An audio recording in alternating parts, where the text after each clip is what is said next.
পৃথিবীতে জিনদের আগে এমন এক জাতি ছিল যার গল্প শুনলে সবাই অবাক হয়ে যাবে। জিনদের আগে হিন ও বিন নামের দুটি জাতি বাস করত, যারা অনেকটা জিনের মতো হলেও তারা একটু আলাদা। জিন আগুনের তৈরি, কিন্তু হিন ও বিন নামের এই দুই জাতি তারা জিনদের মতোই কিন্তু পানি ও বাতাসের তৈরি ছিল। অনেক তাফসীরকারকদের মতে হিন নামের এই জিন জাতি পানিতে বাস করত, আর বিন নামের এই জিন জাতি বাতাসে চলাফেরা করত। বহু বছরে পৃথিবীতে বাস করার পরে তারা আল্লাহকে ভুলে যায় এবং একে অপরের সাথে হিংসা ও মারামারিতে লিপ্ত হয়, কুকর্ম করতে থাকে। তখন আল্লাহ রাব্বুল আলামিন ফেরেশতাদের নির্দেশ দেয়, তোমরা পৃথিবীতে যাও এবং পৃথিবীতে গিয়ে এই জাতিকে ধ্বংস করে দাও। তখন অগণিত ফেরেশতার দল পৃথিবীতে নেমে আসে এবং এই জিনদের সাথে যুদ্ধে লিপ্ত হয়। ফলে ওই জিন জাতি যুদ্ধে পরাজিত হয়। এরপর আল্লাহ রাব্বুল আলামিন আগুন দ্বারা জিন সৃষ্টি করে আবারও জিনদের এই পৃথিবীতে পাঠায়। এইভাবে বেশ কিছু বছর চলার পর তাদের মধ্যে ঝগড়া, কলহ, বদমেজাজি লক্ষ্য করা যায়। তখন তাদের সমস্ত নিয়মকানুন, রীতিনীতি, সৎ অসৎ কাজ সম্পর্কে জানাবার জন্য জিনদের মধ্যে থেকে একজন পয়গম্বর প্রেরণ করলেন। তিনি বললেন, হে জিন জাতি, তোমরা সকলে আল্লাহকে মেনে চলো, আল্লাহকে ভয় করো। কিন্তু তার কথা কেউ শুনল না। ধীরে ধীরে সবাই আরো হিংসা এবং ঝগড়াটে হয়ে উঠল। কিছু জিন আবার সেই পয়গম্বর জিনকে হত্যা করার ষড়যন্ত্রে লিপ্ত হল, এমনকি শেষ পর্যন্ত তাকে হত্যা করে ফেলল। আল্লাহ তাআলা অসীম দয়ালু, তাই জিনদের অন্যায় অপরাধের শাস্তি প্রদান না করে আবারও তাদেরকে হেদায়েত করার জন্য একজন পয়গম্বর পাঠালেন। এইভাবে আবুল জিনের পর প্রায় ৩৬,০০০ বছর সময়ের মধ্যে বহু জিন পয়গম্বরকে হত্যা করার পর আল্লাহ তাআলা আমারও জিনদের প্রতি অত্যন্ত অসন্তুষ্ট হলেন। অতঃপর তাদেরকে শাস্তি প্রদান করার জন্য আসমান থেকে আবারও অসংখ্য ফেরেশতা পাঠালেন। আল্লাহর নির্দেশ অনুযায়ী কোটি কোটি জিন হত্যা করে ফেলল। কেবলমাত্র যে সকল ঈমানদার জিন পাপী জিনদের ভয়ে বনে জঙ্গলে, পাহাড় পর্বতে, গুহায় বসে আল্লাহর ইবাদতে মগ্ন ছিল, শুধুমাত্র তারাই রক্ষা পেল, আর বাকি সকল জিন ধ্বংস হয়ে গেল। এই ঈমানদার যে সকল জিন অবশিষ্ট ছিল আবার ওদের বংশ বিস্তার হয়ে পুনরায় দুনিয়ায় বসবাস করতে লাগলো। এদের মধ্যে একজন বিশেষ জিন, সে খুবই শিক্ষিত এবং সবসময় আল্লাহর ইবাদতে ভগ্ন ছিল। তার নাম চালপালিশ। তাকে আল্লাহ তাআলা বাদশাহ ও ধর্মীয় নেতা প্রদান করলেন। সে খুবই অল্প দিনের মধ্যে অনেক সুনাম অর্জন করল এবং সকল জিনকে আল্লাহর পথে ডাকতে লাগলো। এইভাবে প্রায় বহু বছর অতিক্রম হয়ে গেল, কিন্তু হঠাৎ করে তাদের মনে কুমন্ত্রণা এবং অত্যাচারের আগুন জ্বলে উঠল। সবাই আবার ঝগড়ার মধ্যে লিপ্ত হয়ে গেল, আল্লাহকে ভুলে গিয়ে খারাপ পথে চলতে লাগলো।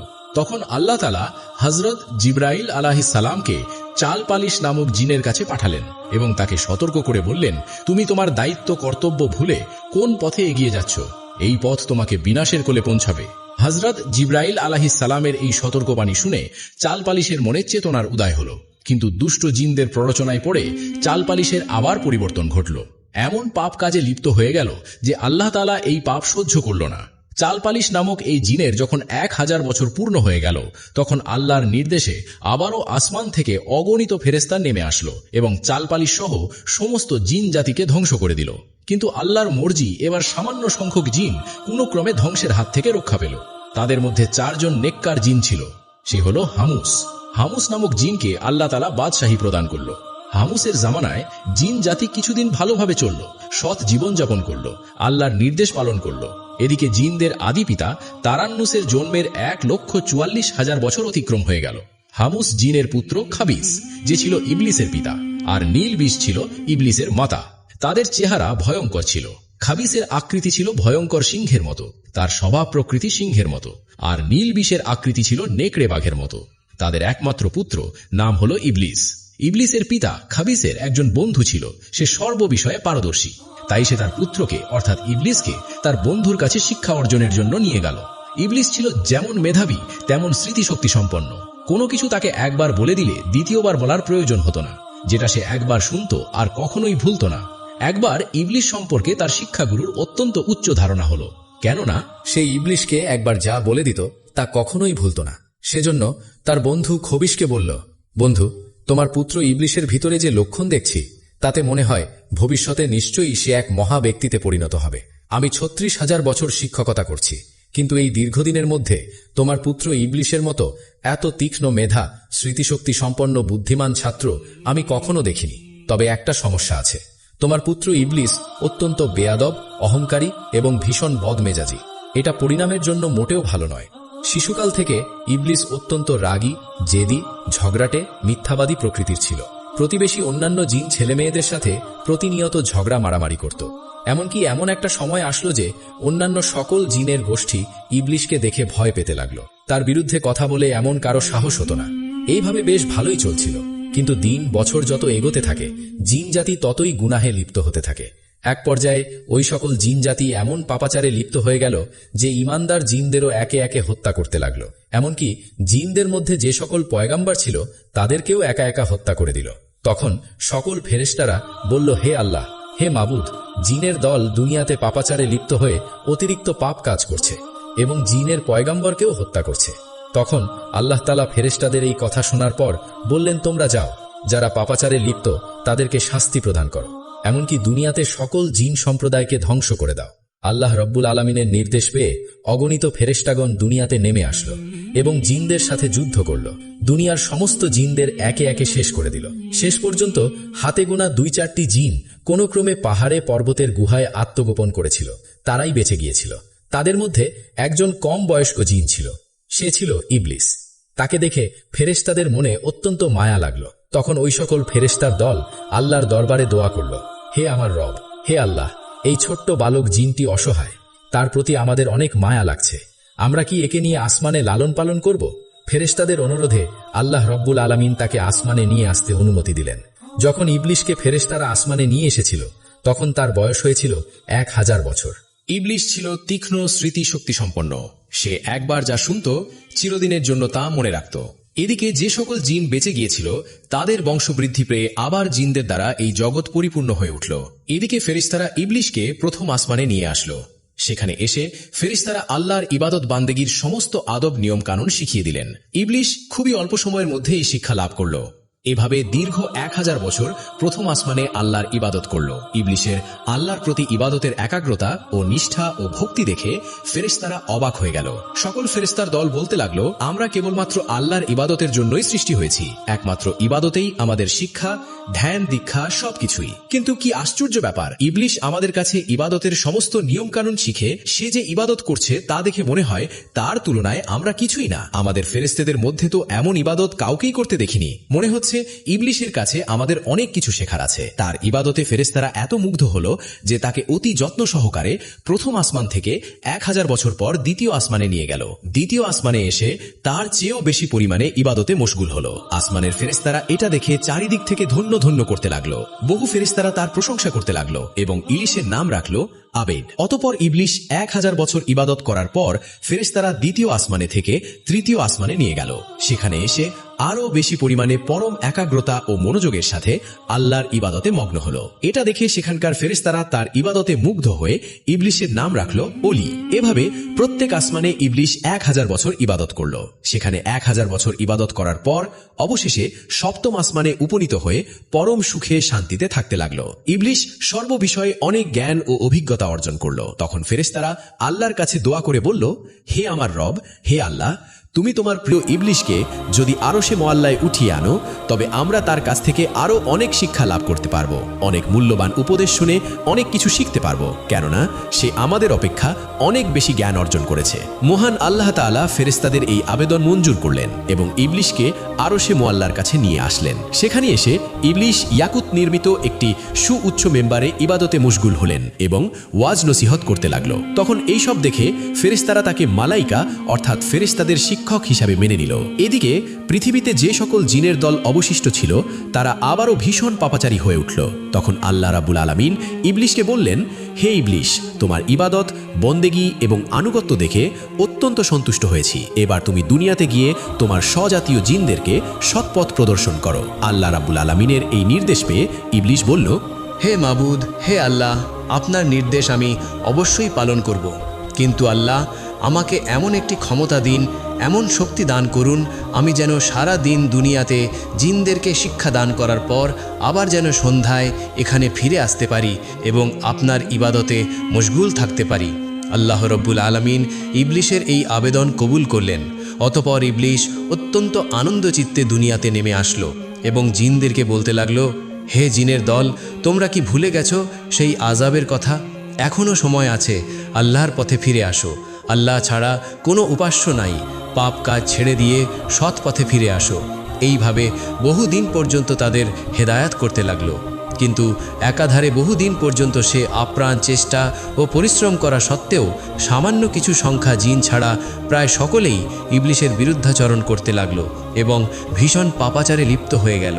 তখন ইবলিশ আল্লাহর দরবারে দোয়া করলেন, হে মাবুদ, হে আল্লাহ, আপনি আমাকে এমন ক্ষমতা দিন যাতে এই অবাধ্য জিনদেরকে আমি সমূলে ধ্বংস করতে পারি।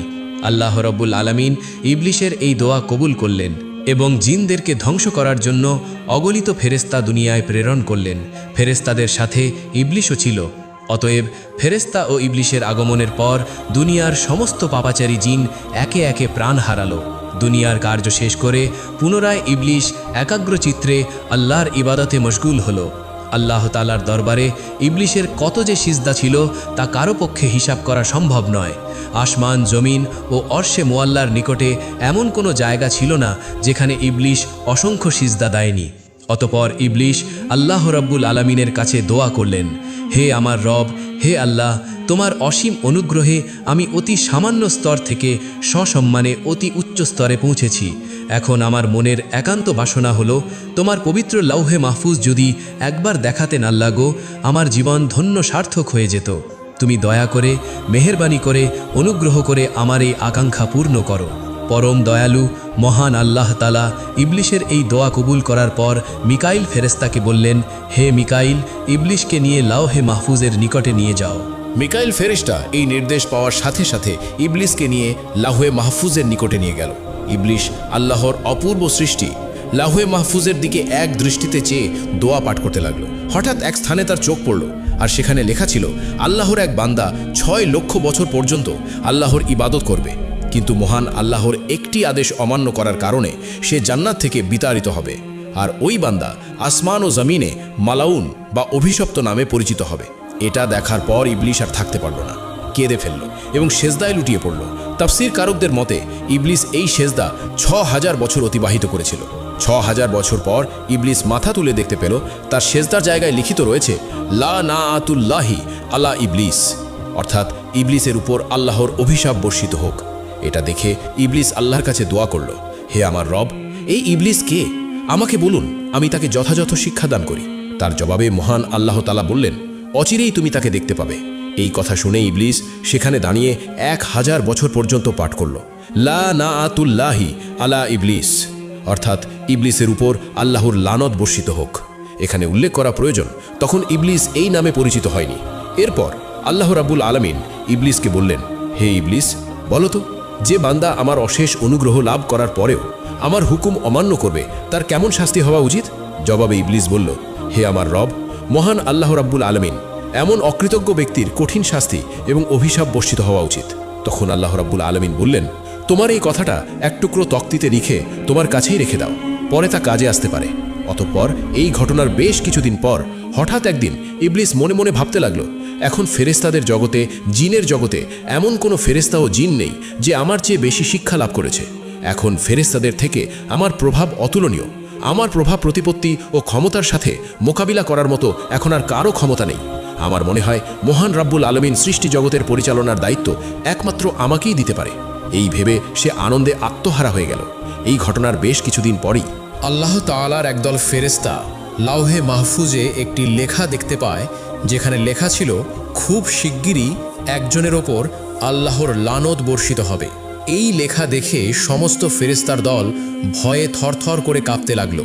তারা বলতে লাগলো, না জানি কে ওই হতভালা যার ওপরে এই দুর্ভাগ্য নেমে আসবে। সকল ফেরেশতারা দুশ্চিন্তায় পেরেশানি হয়ে ভয়ে কাঁদতে কাঁদতে তাদের উস্তাদ ইবলিসের কাছে হাজির হলো। ইবলিস তাদেরকে দেখে বলল, কি ব্যাপার, তোমরা সবাই এমন করে কান্না করছো কেন? তোমাদের কি হয়েছে? তখন ফেরেশতারা বলল, উস্তাদ, লাউহে মাহফুজের ওখানে লেখা আছে একজনের ওপর আল্লাহর লানত বর্ষিত হবে। আমরা এই চিন্তায় এবং ভয়ে কান্না করছি। উস্তাদ, আপনি আমাদের জন্য দোয়া করুন যাতে আমরা আল্লাহর লানত থেকে রক্ষা পেতে পারি।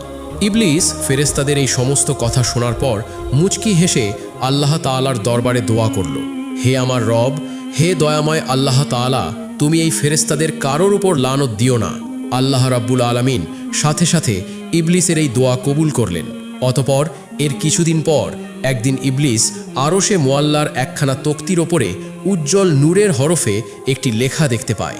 সেখানে লেখা ছিল আউযু বিল্লাহি মিনাশ শাইতানির রাজিম, অর্থাৎ বিতাড়িত শয়তান হতে আল্লাহ তাআলার নিকট সাহায্য প্রার্থনা করছি। এই লেখা দেখার পর ইবলিশ অত্যন্ত বিস্মিত হয়ে আল্লাহর নিকট জিজ্ঞাসা করল, হে আমার রব, কে সেই পাপিষ্ঠ শয়তান যাহা থেকে রক্ষা পাওয়ার জন্য তোমার কাছে প্রার্থনা করার কথা লেখা হয়েছে? আল্লাহ রাব্বুল আলামিন বললেন, অতি শিগগিরই তুমি তাকে চিনতে পারবে। অতপর আল্লাহ রাব্বুল আলামিন ঘোষণা করল, হে আমার ফেরেশতারা, জমিনে আমার এক নতুন খলিফা সৃষ্টি করব। এই ঘোষণা শোনার পর সমস্ত ফেরেশতার দল আল্লাহ তাআলাকে বললেন, হে আমার রব, হে দয়াময় আল্লাহ, আপনি কি এমন প্রতিনিধি সৃষ্টি করতে চান যে জমিনে ফাসাদ রহাজানি সৃষ্টি করবে? এর আগে যেমনটা হয়েছিল, আমরা তো রাতে দিনে আপনার পবিত্রতা ও প্রশংসা করি। তখন আল্লাহ রাব্বুল আলামিন বললেন, নিশ্চয়ই আমি যা জানি তোমরা তা জানো না। অতপর আল্লাহ রাব্বুল আলামিন জিব্রাইল আলাইহিসসালামকে আদেশ দিলেন, জিব্রাইল, তুমি যাও জমিনের উপরিভাগ থেকে এক মুষ্টি মাটি নিয়ে আসো। জিব্রাইল আলাইহিসসালাম এই নির্দেশ পেয়ে তখনই জমিনে নেমে আসলো।